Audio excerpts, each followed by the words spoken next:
What is up, everybody? How's everyone doing? I'm going to make sure that we are, and we're recording. Here we go. What's up, everyone? It's Nick Ehrlich, and it is time for our week 3 webinar of our End 18 Challenge. So like we've done with the other webinars, I'm sorry, not like other webinars like the one we did last week, is that what we're going to do is we're going ahead and we're live streaming this on Thursday night, and then I'm going to record it and send you the recording so that if you, for instance, can't watch us live on Friday, that's totally fine. If you want to watch us live on Thursday night, if you are subscribed to our YouTube channel and you got a notification that we're going live, that's great. But this way, I can record it, I can put it on YouTube in a private section, I can send you guys the link in an email, you guys can kind of watch it at your leisure, and that way I can kind of follow along in real time and answer any questions that you guys might have. Now, I'm really pumped that we're into week 3 of our End 18 Challenge. At the end of next week, that will be the end of week 4, all right? Or I'm sorry, it'll be the start of week 4. And so at the end of that week, you're going to get your next phase of your workouts and the next iteration of your diet. So I'm really, really excited about that. Now, in the email I sent you that had this link in it, it has a document in it that we are going to be going over today for a little bit, which is a deeper understanding of your nutrition. Now, if you've known me for a while, or if you worked with me for a while, you understand that, I'm typically a guy who observes a flexible dieting plan or an IIFYM. I'll take off my glasses so I'm not glaring my computer screen off my eyes the entire time. Or an IIFYM diet plan, which stands for if it fits your macros, right? I've been a flexible dieting guy for a long time, but full disclosure, over the past few months, I've really kind of re-examined how I think about my nutrition and how I think about my intake for a couple different reasons, right? Number one, I think it's important to kind of always challenge the things that you're doing and the things that you follow and the programs that you guys, like adhere to. I think it's important to challenge that every now and again. Not just change it for the sake of changing it all the time, but to look up and say, hey, is my diet returning something to me right now? Is my nutrition program returning something to me right now? Like, are you getting, and again, a term I use ad nauseum is, are you getting a return on investment for what you're doing with your nutrition, right? And if you are, great, fantastic, that's awesome, keep going. If you're not, it begs the question, what could you be doing better? What could you be taking out? What could you be adding in? What could you be improving, right? Now, a lot of times, we don't want to answer a lot of these questions for ourselves because the answers might upset us, because we might look up and say, oh man, I shouldn't be eating a pound of crab chips before I go to bed. Or I shouldn't be having 3 donuts for breakfast, even though that new donut place Rise just moved in on my way to work, right? We don't want to know the answers to those questions because we know they're only going to make us sad, right? So no one ever looked into their diet and realized they were eating too much spinach or too many green peppers, right? It was usually they weren't having enough of those things, and that's okay. So what I want to do today is I want to get a deeper understanding of your personal nutrition plan by working through the sheet that I sent you guys, which you're going to kind of add into the deck of stuff that we're accumulating throughout this End 18 Challenge.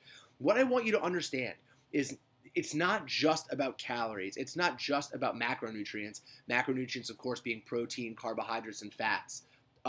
It's not just about those things. It's about what are the foods that we feel the best when we consume? What are the foods that give us the cleanest energy? What are the foods that give us the worst energy, that give us the worst kind of a feeling, that give us that feeling of, I'm going to just take this down a little bit, foods that give us that feeling of lethargy, or those foods that kind of trigger that like avalanche eating that we get into sometimes. So that's what I want to go over today with respect to your nutrition. If you have questions, as always, write them in the comment section, fire me an email, shoot me a text, hit me up on Facebook. I stay available on so many different platforms just so you guys can reach me. That's the whole point. So pick up that sheet. You can open it as a Word document. If you want to edit it as a Word document, that's totally fine. It's your document. If you want to print it out and do it by hand, I like doing that a little bit better personally because I think there's something powerful about, the way that you're, like, neurologically, the way that things move down your, move from your hand to your brain. But that's just me, right? I might just be a weirdo. So the first question on this sheet is, I want you to label what are your top 3 healthy foods, right? So it says my top 3 healthy foods are. I want you to go ahead and list what are the 3 healthiest foods that you enjoy eating. I'm going to give you a second to think about that, but I'm talking about what are the 3 foods that you eat that you feel the best when you are consuming, right? So maybe that's oatmeal, maybe it's chicken, maybe it's egg whites, maybe it's broccoli, maybe it's cashews. I don't know. But I'm talking about what are your top 3 healthy foods. Don't worry about what healthy means. Don't worry about it too much. Just write down kind of the first thing that comes to your mind, right? What are your top 3 healthy foods? And by that, I mean the foods that are currently in your diet on a regular basis, okay? Not Swiss chard whenever you can find it at Wegmans that once a month that you go and then go home and make some special recipe and have it for a couple days and then don't eat it again for 30 days, right? That's not what I'm talking about. I'm talking about what are the top 3 foods that are in your diet that you consider the healthiest. All right, take a second, finish up that question. Now, the next question on the sheet is your top 3 pitfall foods. And let me describe what I mean by pitfall foods, okay? I mean, what are the top 3 foods that you are eating on a regular basis that cause you to have an absolute avalanche, backslide, binge-worthy evening of eating? And I say evening because that's typically when it happens, right? We go home, we're tired, we're exhausted, we may be stressed, we may be frustrated, doesn't matter, right? We're in some way hyper-emotional because our fatigue is playing into that, right? So what are the 3 things that once you start eating them, you either can't stop eating them or they trigger you to go completely off the rails with respect to your nutrition for the rest of the day, afternoon, evening, night, whatever. And I think you might be able to identify this one a little more readily than you can identify the first one, which are your top 3 healthy foods, right? So what are your top 3 pitfall foods? Pretzels, chips, ice cream, Jolly Ranchers. I don't know. What are your top 3 pitfall foods? Cool? All right, take a second to write that down. All right, dope. Third question. The top 3 most needless foods. Most needless foods is an important question, and it's really the only standalone thing on the sheet. All these other things are going to tie together, but this is the one that stands alone, okay? What are the top 3 foods that exist in your diet on a regular to a semi-regular basis that have no business being there, okay? If you have a Coke in the afternoon, if you stop by the break room and grab a handful of sourdough pretzels out of the jug, if you walk by someone's desk who has a big thing of peanut M&Ms on there just so you can grab the big handful, what are the foods that are giving you absolutely no return other than that momentary satiety of having them? Because I don't think anyone in the world ever had a handful of peanut M&Ms and felt like, perfect, that was great, that was just enough, I'm fantastic. I can relax now for the rest of my life. I don't ever need to have peanut M&Ms in them. I'm perfectly satiated by that one handful. And look, if you are that person, kudos to you. I tip my hat to you, all right? But I don't think that person really exists. So what are your top 3 most needless foods? I want you to think about the stuff that sits in your pantry, the stuff that sits in your freezer, the stuff that sits in the break room at work. What are the 3 most needless parts of your diet that you could get rid of tomorrow if you just tighten the reins on yourself a little bit? So I want you to take a second to think about that. It shouldn't take you that long because we're a little bit better at identifying the bad stuff and the good stuff. That's human nature. Let's go ahead and figure that out. What are your 3 most needless foods? I don't know why I'm tracking weird tonight, guys. I'm really sorry. I'm moving too fast. I'm in the matrix. All right, so now you have those. Now, these next couple questions are going to be really important. They're going to tie in with those first couple questions. So the next question is, what are the foods that you feel the best after eating? All right, so you have this for breakfast and you feel energized, you feel focused, you feel some sense of fullness, you feel like you can, you haven't eaten too much, but you're in that perfect wheelhouse for your energy. Maybe it's something you have for lunch that you feel like doesn't make you sluggish in the afternoon, keeps you really sharp, keeps you kind of on your toes. Maybe it's something you eat for dinner that you can eat. You can feel like you got a great dinner in, but you didn't overeat, and you go to bed not feeling bloated and blimpy, but you go to bed feeling just good, right? What are the 3 foods that you feel the best after eating? Okay? And the next question is the foods that you feel the worst after eating. All right? And by the way, you don't have to limit these to 3, okay? You'll see they just say the foods, not 3, okay? Because I want you to list all the foods that you eat on a semi-regular to a regular basis that make you feel like garbage. We are all guilty of this, myself included, okay? We all have some kind of food that we consume that makes us feel like absolute garbage afterwards, and yet we still consume it on a regular basis. And we're going to get into why we do that in a later webinar, but just know that it's a self-sabotaging behavior that most of us engage in, at least in some capacity, right? So what are the foods that you feel the worst after eating? Great. Now, these last two questions are a little more like 30,000 feet, but we're going to dive into them anyway, even though we're going to, I'm warning you, we're going to the deep end of the pool on these, okay? So this second to last question, you're going to see, it says, I could be my best self if I eliminated the following foods. All right? If you could eliminate the following things from your diet altogether, you would be your best self if you completely eliminated these 3 foods. Okay? Think about that. What is in your diet that is keeping you from hitting your calorie goals, that is making you go over your macro goals, that is making you feel like garbage, that is making you feel unproductive? Figure out what those things are and what are the things that you could be your best version of yourself if you actually ate them, okay? Think about that, think about that, think about that. And then the last question is this. I will be my worst self if I eat the following foods. Okay? Write that down. I will be my worst self if I eat the following foods. Now, this shouldn't necessarily be a complete repeat of the list right above it, right? It shouldn't be that. What it should be is the foods that you know are going to cause you to be your worst self, regardless of whether they, are foods you need to eliminate, foods that are absent-minded behavior, whatever. But I will be my worst self if I eat the following foods. So let's go through this list. All right. Number 1, your top 3 healthy foods. Those foods should relatively closely mirror the foods that you feel the best after eating.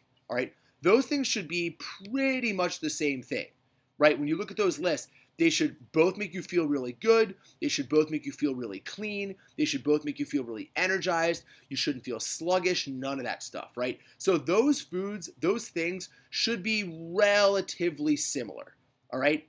Likewise, your 3 pitfall foods and the foods that you should eliminate and will be your worst self, those things should mirror each other too, right? You should start to see a common theme in those things, and 2 different reasons, right? The first theme should be that the foods that you feel the best eating and the foods that allow you to be your best self and the foods that you feel the cleanest doing, those are all similar proteins, similar carbohydrates, similar fruits and vegetables, similar healthy fats, but in some way, shape, or form, like they are the foods that you feel the best actually doing, right? That's fantastic. Now, your pitfall foods, your worst self foods, and the foods you feel the worst after eating, those are all foods that should mirror each other as well. Same kind of thing. Same kind of proteins, same kind of carbohydrates, same kind of fruits and vegetables, same kind of healthy fats. Although, I'll go ahead and guess that the foods that you feel the worst after eating, and by the way, unless you have some kind of an allergy that you are putting on here, which I totally get, that's kind of a trick, but it's all good, right? Those things should have a common tenet to them as well. They're probably starchy carbohydrates, simple sugars, processed foods, unhealthy fats, or just like garbage animal proteins, right? And by garbage animal proteins, I mean animal proteins that are highly processed, super fatty, and just absolute garbage, right? So those are the things I want you to look at with these lists. Because here's the thing. The other tenet that they should have in common is a time, a place, and a scenario. All right? I'm going to guess that the foods that you eat that make you feel really healthy are A, minimally processed. All right? They're probably pretty close to the source fruits and vegetables, pretty whole grains, pretty natural animal proteins, and pretty healthy fats. Wild guess.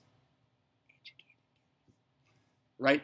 Whereas the worst 3 from those other sections are probably things that are the most processed, the most saturated fat, the most simple sugar, the most processed carbohydrates, right? So they should have those things in common. Second is that they should have a time and a setting that keeps like a commonality between them.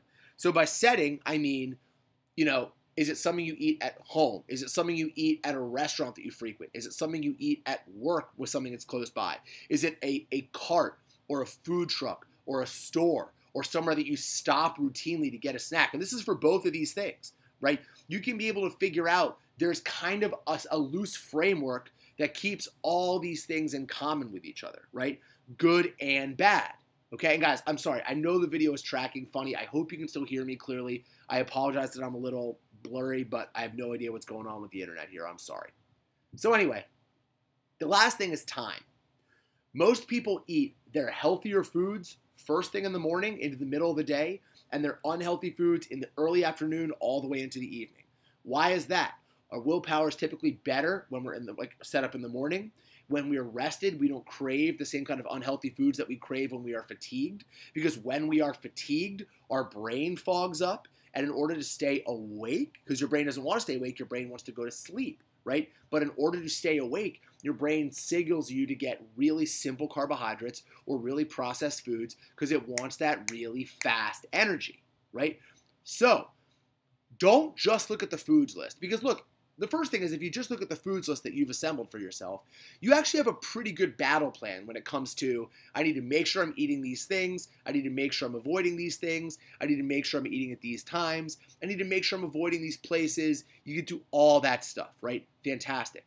But the other thing about this is, right, is that you are now zeroing in on what is your best self and what is your worst self. When are you at your best? When are you at your worst? What are the things that you are doing when you are at your best that you are not doing when you are at your worst, right? Because if you can start to nail that down, if you can figure out the common thread that you have between your best self behavior, right, and then what it is then lacking in your worst self behavior, you can start to fix your diet, not through grocery shopping, not through buying diet products online, not by following some fancy diet plan, but by simply fixing your actions, your behaviors, and controlling the situations that you allow yourself to be in or how you act inside of those situations to start cleaning up your diet, okay? What we are doing today is we are taking this lens, right, that we're using to look at our food, how much protein, how many carbs, how much fat, right? Am I eating organic? Am I blah, blah? Forget that. We are blowing that lens up and we're saying, what are the behaviors that I engage in that make me really effective or make me really ineffective? Where are the places that I make really good decisions and where are the places that I make really bad decisions? What are the things in common from when I'm making great decisions, I'm eating foods that are super healthy, I'm feeling really good about my intake, I physically feel really good, I'm seeing my progress manifest itself in my body, and vice versa. What are all those negative things, right? If you can fix your behavior, if you can control your exposure, if you can start to fix the pitfalls and the trapdoors that you basically allow yourself to walk into on a regular basis, you can start to control your diet, not at this little micro level, but at a much bigger macro level, right? We've given you a plan. We've given you a template. We've helped you assemble it into a strategy. But a strategy is only good if it can be implemented, right? And the best diet on paper doesn't mean anything if there's no proper execution in getting it implemented in your life, okay? So if you did the worksheet along with me here, that's great. We spent around 20 minutes on it. That's fantastic. If you didn't do it, you wanted to listen, you want to go back later, that's also totally, totally fine. Whatever's clever, okay? I want you to take the packet that we sent you initially where you set up your diet. I want you to look at those foods. I want you to look at this sheet, all right? And I want you to start to play with them together a little bit to figure out how you can start to zero in on not just your best diet, but your best behaviors, your best practices, your healthiest habits, and the things that you can do to ultimately make yourself a much more effective person, okay? So that's our webinar for today. All right, I want to make a quick announcement. I'm teasing it right now. We're going to announce it more next week, but we are coming up on our first free group Saturday workout for the End 18 Challenge. I'm going to be letting you know time, date, location next week. I'm looking forward to it. It is going to be a blast. All are welcome. If you're part of the End 18 Challenge, you're welcome. If you want to bring a friend, they better be cool, but they're welcome too. If you want to bring the person who's sitting at that desk right there who isn't doing the challenge, but you want to get them involved, bring them too. It's going to be free for all of our corporate clients, and I cannot wait to see you guys there. That is what we have for you guys. Thank you so much for checking this video out. We will see you next week. Deuces.